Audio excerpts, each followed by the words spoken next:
Salve, salve você do outro lado da telinha. Aconchegue-se no canal História Nua e Crua. Eu sou o professor Thiago Dias e hoje venho com uma pergunta para você. Me diz, se no Brasil, durante o ciclo do ouro, se extraiu tanto ouro, por que que a gente não é um país rico? Sabe me dizer isso? Não? Então segura aí, que é sobre isso que a gente vai falar hoje nessa revisão rápida sobre o movimento bandeirante e ciclo do ouro. Segura a ponta que a gente vai começar já. Vou chamar a vinheta, enquanto eu chamo a vinheta, faz aquele movimento clássico para dar uma força para o canal, para ajudar a gente a chegar a mais pessoas. Desce aqui, se inscreve, curte o vídeo, deixa seu comentário e principalmente, se você gostar do vídeo, se você gostar do nosso método aqui de trabalho, por favor, compartilhe essa aula nas suas redes sociais, compartilhe essa aula com os seus amigos, com as suas amigas, para que todos possam ter acesso aí a essa informação que eu particularmente acho bacana e acho importante para a gente entender a história do Brasil. Combinado? Vou chamar a vinheta enquanto você faz tudo isso e eu já volto. Segura aí. Vinheta!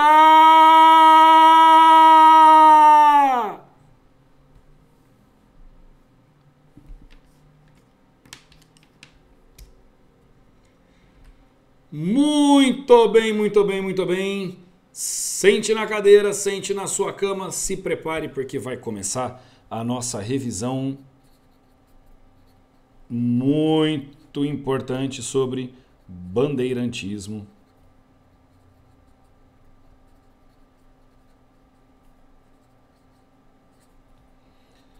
E o ciclo do ouro no Brasil.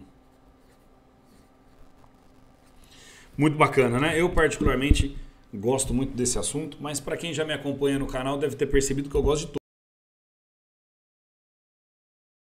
Mas é muito legal mesmo, a história é maravilhosa. Então vamos aqui, ó. Vamos começar com bandeirantismo. A primeira questão que as pessoas costumam ter é assim, como que o Brasil descobre ouro? De que jeito que descobriram o ouro? Descoberto desde 1500, só no século XVIII vão achar ouro no Brasil? Pois é, e os responsáveis são os bandeirantes. Não vamos aqui trabalhar com aquela ideia de heroicização desse movimento não, tá? Eles não são bravos, guerreiros. Não, é um bando de gente pobre que vivia especialmente em São Paulo e que passava por um problema violentíssimo de falta de grana, porque o Brasil vivia uma crise da cana-de-açúcar, contextualizada aí na expulsão dos holandeses do Brasil, e eles foram plantar açúcar nas Antilhas, beterraba na Europa, viraram um grande concorrente do açúcar brasileiro e de repente não tinha dinheiro no Brasil mais proveniente do açúcar. E São Paulo, que já era uma província meio abandonada, né, um produtor secundário do açúcar, agora então passava por um perrengue. Aí os caras vão para o interior, vão buscar riqueza em algum lugar. Tá? Então a descoberta de ouro no Brasil ela é acidental. Ela acontece especialmente, né, esse movimento Bandeirantes e posteriormente a descoberta do ouro. Ele acontece no século XVII, na passagem do 17 para o 18, né, especialmente em Minas Gerais, Mato Grosso e Goiás. Essa é a região do movimento bandeirante. E esse movimento bandeirante ele é composto basicamente por um agrupamento de paulistas, todos eles armados,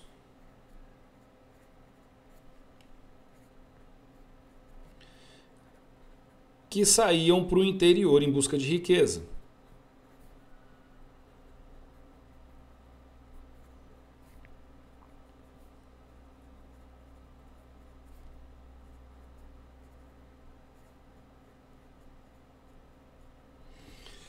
Certo? Então, isso é o movimento bandeirante. É sobre isso que a gente está falando hoje, né? E aí a gente tem que entender o seguinte: quando eu falo de riqueza no Brasil no século XVIII, eu tenho várias possibilidades, né? Então existiram tipos de bandeiras, tipos de movimentos bandeirantes, né? E o primeiro desses movimentos bandeirantes é o mais imediato. né? O Brasil não está conseguindo fazer comércio de açúcar porque o nosso açúcar é muito caro. Como é que você barateia o açúcar? Barateando a produção. Como é que você barateia a produção? Fazendo escravo de graça. Então, o primeiro tipo de bandeira é uma bandeira de apresamento. É uma galera que vai para o interior caçar índio, né? Um segundo tipo de bandeira é uma bandeira que vai mais ou menos na mesma linha, que são os sertanistas de contrato, né? A galera do sertanismo.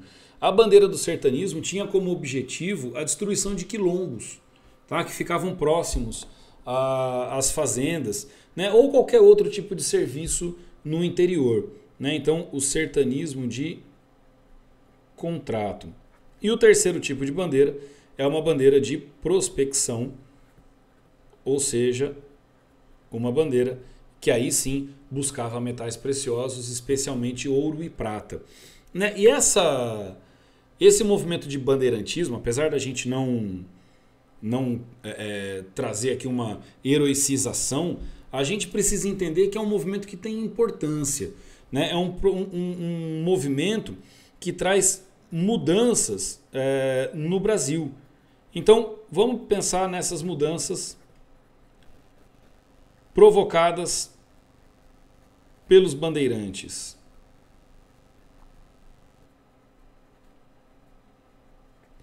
Primeiro, o Brasil vai ter um avanço territorial. A primeira ideia é que o Tratado de Tordesilhas vai ser desrespeitado. O cara vai para o interior e não está nem aí. Até porque a maioria não sabia nem onde passava o Tratado de Tordesilhas, né? Então o cara vai para o interior caçar índio, vai para o interior caçar ouro, caçar ouro não, né? Vai para o interior procurar ouro, vai para o interior atrás de drogas do sertão, e aí, bicho? Aonde está o Tratado de Tordesilhas? Não interessa. Então, existe um avanço sobre o território que era teoricamente da Espanha, nunca ocupado, mas que era teoricamente da Espanha. Então, há um alargamento dessas fronteiras brasileiras e uma ocupação, mesmo que por enquanto ainda informal, né? Outra questão importante, há uma abertura de novos territórios, né? Uma destruição de missões, de reduções jesuíticas, que vai dar origem para a primeira área de ocupação para o gado no Brasil, né? Então, essa destruição de reduções jesuíticas ou missões jesuíticas no sul do Brasil, que vai ser responsável por posteriormente se transformar em uma área de criação de gado.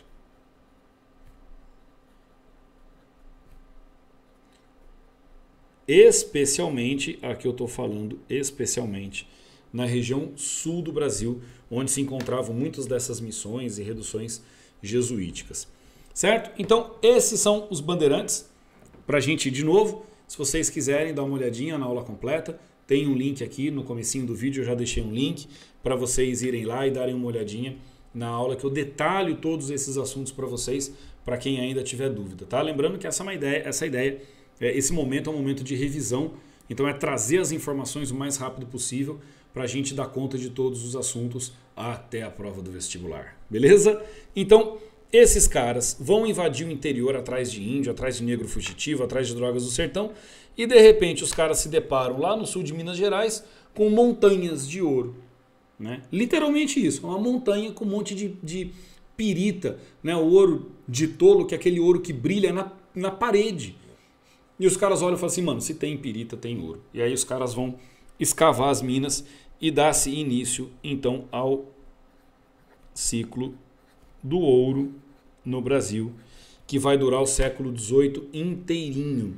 Né? O ouro é descoberto provavelmente em 1698, os primeiros bandeirantes tentam esconder esse ouro, mas rapidamente Portugal descobre. Inclusive tem um tipo de movimento muito semelhante ao movimento de bandeira, que chama-se entradas.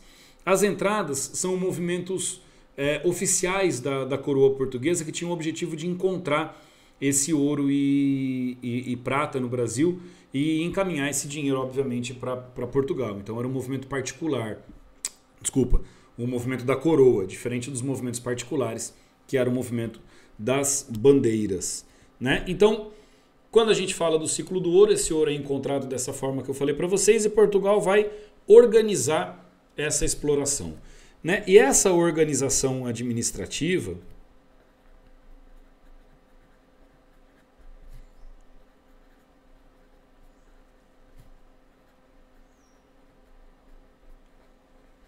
se passa pela criação de algumas instituições, como por exemplo, em 1702, da Intendência das Minas.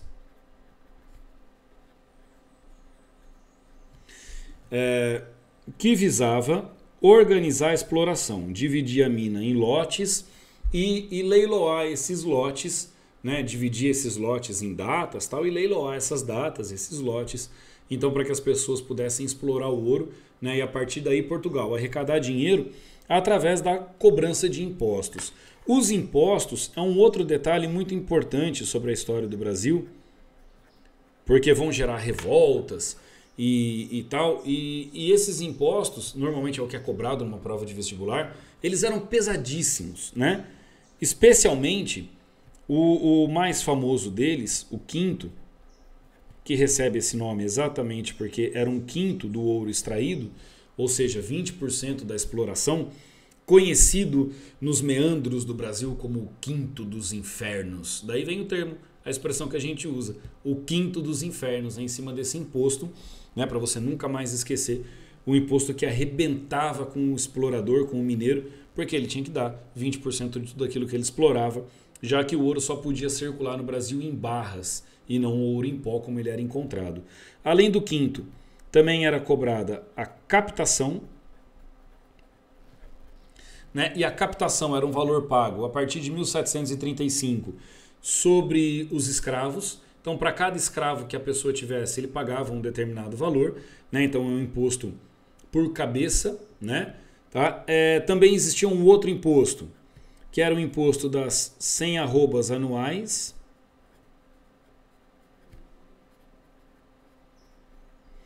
Na verdade, não era um imposto a 100 arrobas anuais, né? A soma de todos os impostos pagos entre o quinto e a captação deveria totalizar 100 arrobas anuais. Se não totalizasse, o governo cobrava esse imposto à força num movimento que era a derrama. Tá? Várias revoltas saíram dessa cobrança forçada, né? Entre elas a Inconfidência Mineira, que é o movimento mais importante, mas também a revolta de Vila Rica, por conta dessa cobrança de impostos, aí também acontece no ano de 1720, junto com a fundação do órgão mais famoso para a cobrança desses impostos, que são as casas de fundição, né? As casas de fundição, que era o lugar onde a pessoa deveria levar esse ouro em pó. Esse ouro era derretido, selado pela coroa, com um número de organização, de extração, para saber quem que estava extraindo o ouro, né? Então, a casa de fundição era a representação mais típica da exploração da coroa portuguesa sobre o minerador, né? E um detalhe importante, para a gente já caminhar a nossa aula para o encerramento, olha rapidinho, hein? Como eu prometi para vocês, a gente precisa olhar para algumas mudanças provocadas no Brasil pelo ciclo do ouro. Muita coisa muda no Brasil nesse período, tá? Especialmente um aumento populacional. Aqui por dois motivos. Muitos europeus vêm para o Brasil, né? Então imigrantes europeus vêm para o Brasil em busca da riqueza, e como muita riqueza é extraída, também vem muito escravo. Vale lembrar, moçada, é um ponto muito importante para você que está me ouvindo aí. A gente precisa pensar no seguinte: nunca teve tanto escravo no Brasil, vindo para o Brasil, como no período do ouro. E também o escravo nunca foi tão maltratado, tão violentado como no período do ouro. Tá? Morria muito cedo, o escravo morria muito cedo, o escravo morria de doenças, o escravo morria pela violência do minerador branco. A gente precisa entender essa questão Porque é um período muito mais recente da história, muito próximo a gente, o período do ciclo do ouro. Tá? Então fica essa reflexão, faz você aí na sua casa essa reflexão. Tenta dar uma olhadinha em como é a composição da população nas cidades onde o ouro mais foi extraído, Ouro Preto, Mariana, São João del Rei, Congonhas do Campo, Lavras, enfim, essas cidades por onde o ouro foi extraído com muita violência. Percebe você dá uma olhadinha aí como é que é a composição étnica dessas cidades para a gente entender o quanto agressivo foi esse período do ouro, né? E esse aumento populacional ele é também então da população negra, certo? É importante a gente entender que há uma integração econômica do Brasil nesse período. No norte eram extraídas as drogas do sertão e levadas para Minas Gerais, o gado da Bahia, o gado do sul fornecendo comida para Minas Gerais e o ouro sendo escoado nos portos de São Paulo e Rio de Janeiro. Tá? Então existe uma integração econômica do Brasil e essa mobilidade ela permite o aparecimento de um mercado interno no Brasil que praticamente não existia e que vai surgir aqui. Né? Um outro ponto importante, a parte mais rica do Brasil, que antes era o Nordeste, passa a ser o Sudeste, né? O Sudeste se transforma na área rica do Brasil, portanto há um deslocamento desse eixo econômico, né? Inclusive a própria capital do Brasil muda para lá. A capital no ano de 1773 ela deixa de ser Salvador e vai ser o Rio de Janeiro. Também por uma necessidade de controle da saída do ouro, já que era por esse porto que o ouro ia para a Europa com mais frequência, né? Então tira lá do Nordeste, uma região que já não produz tanto do jeito que produzia antes, traz para o Sudeste para controlar a saída do ouro e porque era ali que encontrava-se a riqueza. Né? Outro detalhe importante, a gente tem um movimento duplo aqui de urbanização com o aparecimento das cidades que eu citei agora para vocês e um movimento de interiorização do Brasil, não só em Minas Gerais, interiorização não só em Minas Gerais, mas em São Paulo, na região do Nordeste, o gado avança para o interior, né? É muito importante a gente pensar nisso, né? E se a gente está falando de cidade, a gente tem que pensar em duas coisinhas para encerrar esse papo aqui em tempo recorde. Primeiro, se eu estou falando em cidade, se eu estou falando em aumento do mercado interno, eu estou falando de uma classe média urbana que surge no Brasil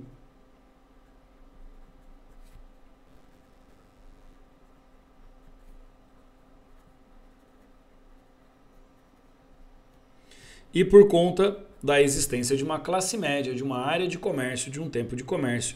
Obviamente, eu tenho que pensar que no Brasil, nesse momento, vai haver uma mobilidade social, mesmo que relativa, vamos deixar entre aspas aqui. Algumas pessoas enriqueceram, algumas pessoas empobreceram, não mudamos a estrutura econômica e política do Brasil, porque os ricos eram um grupo muito seleto e os pobres eram pretos, pardos, né, eram os mestiços, e essa base da sociedade continua sendo a mesma, mas agora existia dentro dessa classe média um pequeno enriquecimento, um pequeno empobrecimento e alguma mobilidade que a gente começa a perceber no Brasil dentro das cidades. Combinado? Entendido? Gostaram? Revisão rápida pegando os principais pontos desse assunto. Espero que tenham gostado. Mais uma vez, peço a você, se você gostou dessa aula, se você curtiu essa aula, se ela te ajudou a relembrar o assunto, compartilha nas tuas redes sociais, divulga o canal para os teus amigos.